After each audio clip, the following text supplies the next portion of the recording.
everyone, and welcome back to Milestone. We're here with Albas.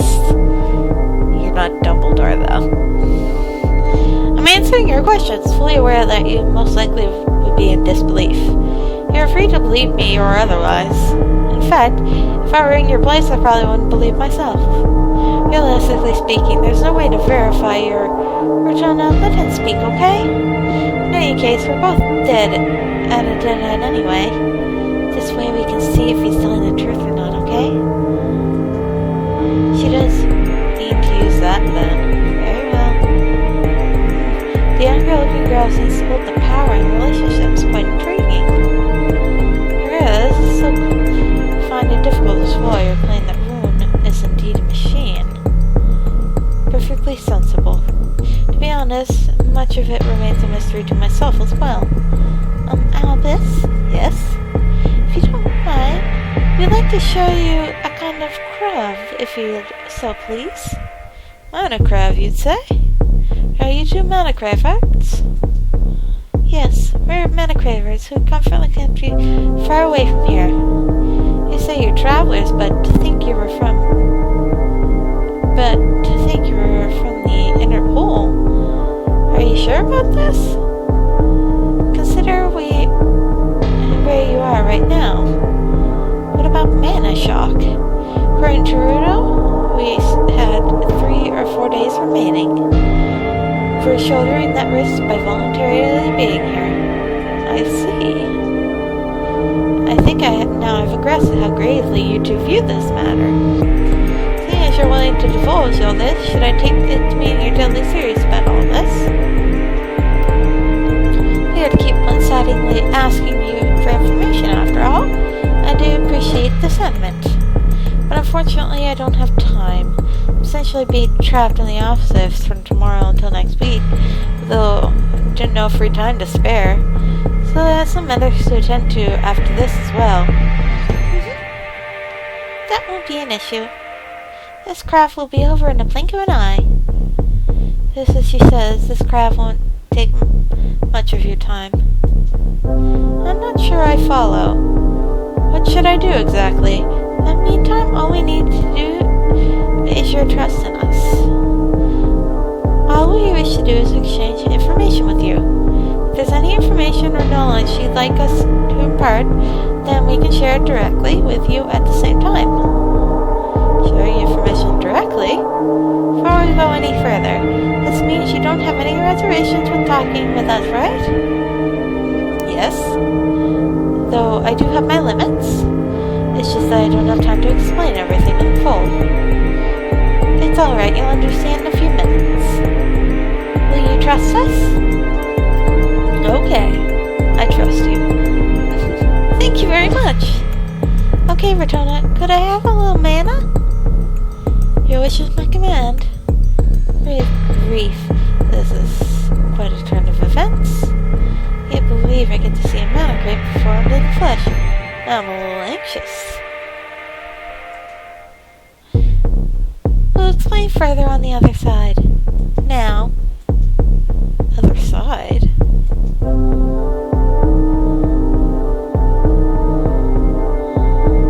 I've got the glow! Selphine? Selphine had already begun converting mana. She's so concentrated on the attack that she doesn't even notice my speaking anymore. There's no naturally present mana, so my internal mana isn't stabilizing. I expect the conversion to need this much concentration and stamina.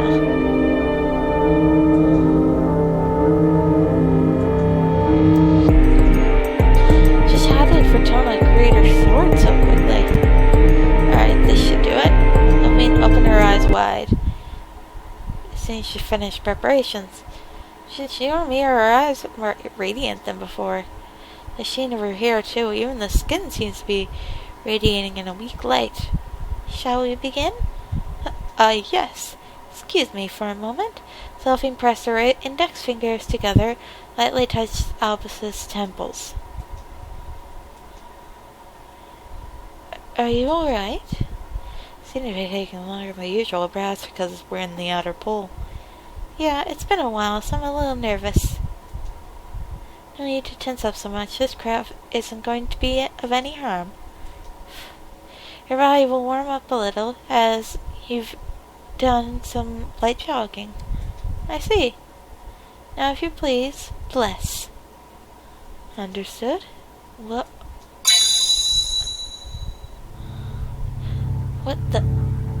a strange sensation. I feel my physical body, but my consciousness is sinking. I'm being sucked into the deep darkness. Okay, if I stop, I shall link with you, Albas.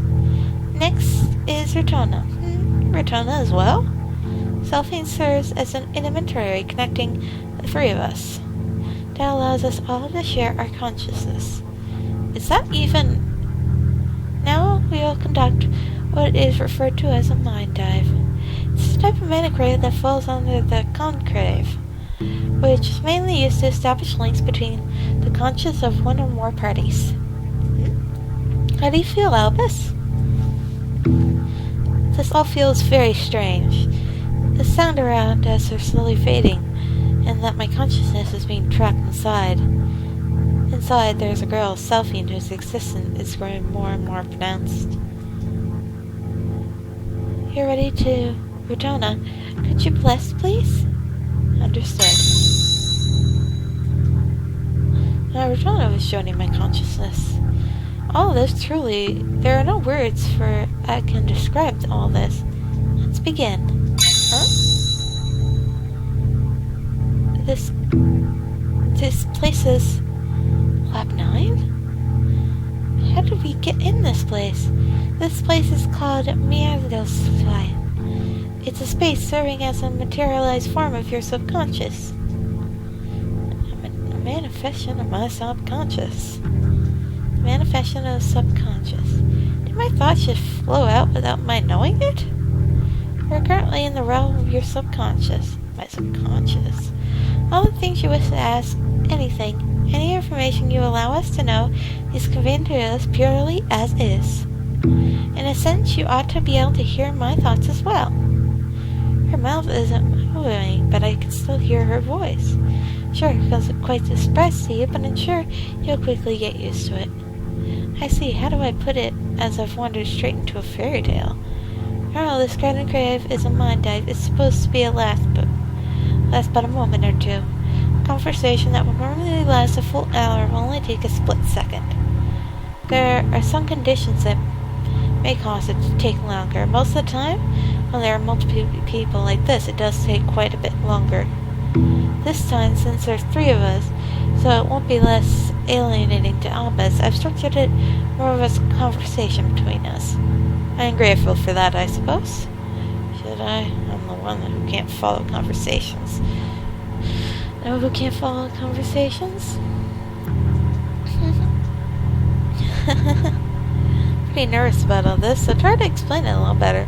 As Rashona said earlier, Midnight is a space manifested from your subconscious.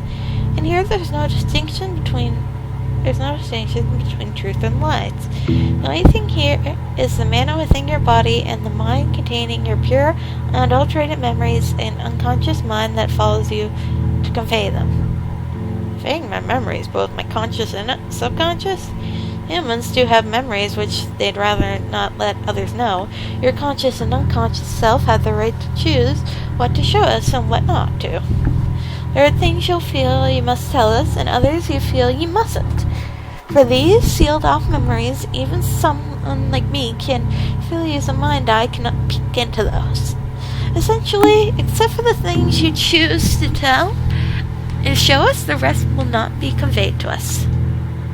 I can't believe such an amazing technology actually exists in the world.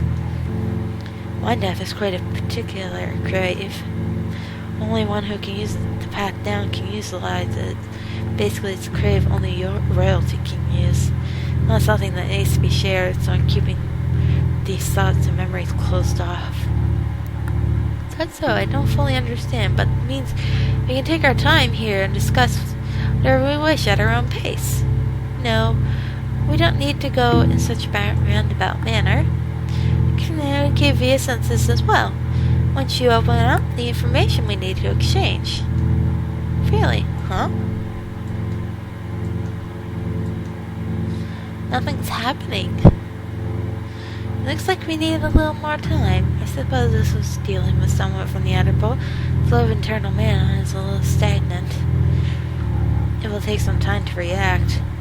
Why don't you relax for a little bit until you get used to it? Sooner or later you won't have to speak. Instead of our consciousness, just freely share information. Alright. This really is quite a strange experience. It's like I can see straight into you two. Personalities, your humanity, I can perceive it directly. And we can say the same to you, Albas. This room represents who you are as a person. The space is clean, well organized, the lighting is just right, and the entire area is stable. It's a sign that your thoughts are coexisting amicably with ours. If the compatibility is up, then the integrities of one personality will reject the mind type entirely, or the space of the Monalisarh will be dark and warped. I see. Appreciate the compliment, but I'm not exactly the nicest person there is. Truth is, I have some doubts about you two that you may be industry spies. For all I know, you might have been sent by hives. We've known. We'd felt from him some time back. But I see clearly now, like all the anxiety in my heart are being cleansed. Two of you truly simply want to talk with me. And more than that, the two of you are truly worried about Sarah. It's begun. Come on, do something. When discussing the Zephite siblings and Sarah, there is a vital person we must discuss. Sid Zephites. His founder of Zephites Enterprises and the father of Rudo and Rude. The Zephites family is never an affluent one. Born the eldest son of the family, ever since he was a child, he was different from his peers. I've been with him since I was young, and we're practically brothers. Of all the people I'd grown up with in the slums, he was the only one I'd remained friends with till the very end. His father was reprehensible. A worthless man, an alcoholic who became violent with his own family, truly savage. He wouldn't lift a finger to do honest work, instead using shady connections to get rich quick schemes to smuggle large amounts of purified mana into the outer pole. When Sid was 9, the man said he would leave to find work elsewhere and promptly decided from Kadia.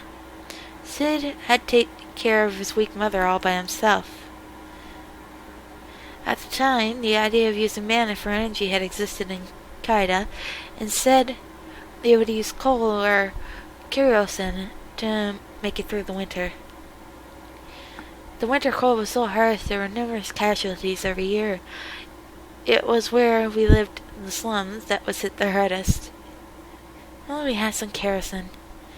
Till he lost his mother, Sid often repeated that phrase. He and I did the damnedest work, working with everything we had to keep his mother in good health, but of course we were still only 9 years of age. However we made never amounted to much. After 2 years of painful struggle, Sid's mother passed away when he was 11 years old.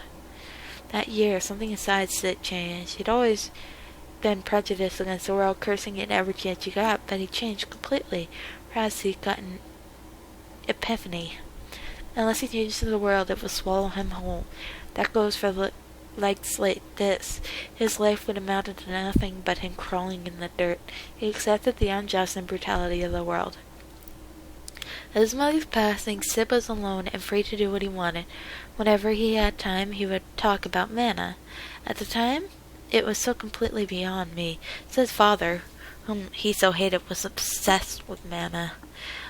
Although he hated it, he continued to pursue it, which was something one would expect. Unlike his father, however, he wasn't interested in short-term get-rich schemes. While we continued working in the coal mines, he would pilfer sediment that had trace amounts of colored mana in them, bringing them back as research material. Owie! The foreman's pretty bad mood today.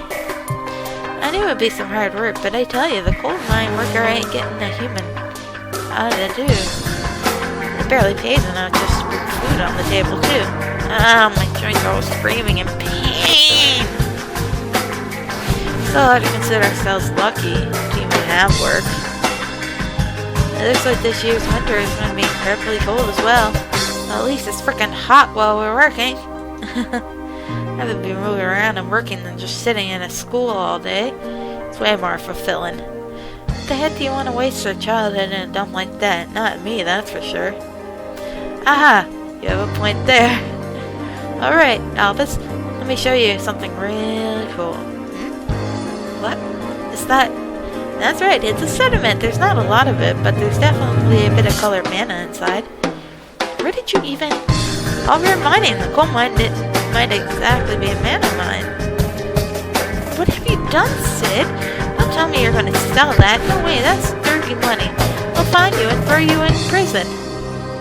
Oh, don't be stupid. Like you could sell such a valuable sample. Sample? Actually, this is the first sample I found. The first one I found is smaller than a pea. But the deeper I dug, the sediment just kept getting bigger and bigger. You've been seeking out sediment for that long? Look, just listen to what I've got to say first, okay? I had a pretty interesting discovery. Come by my laboratory later. Laboratory? You mean your house, right? Oh, come on. The name's pretty important, okay? If I said my place, I wouldn't get you fired up. I'm struggling to understand your logic here. Look, just pay me a visit, alright? Besides, we could head straight there, couldn't we? Oh well. I suppose we could, but... Today's the day when my mom, you know. I thought I'd leave her a flower or two. I see, it's been that long already. Okay, I'm gonna leave it here, guys. I'm gonna go over here. We're gonna save it. Thank you so much for watching, and I'll be back in another episode. Bye!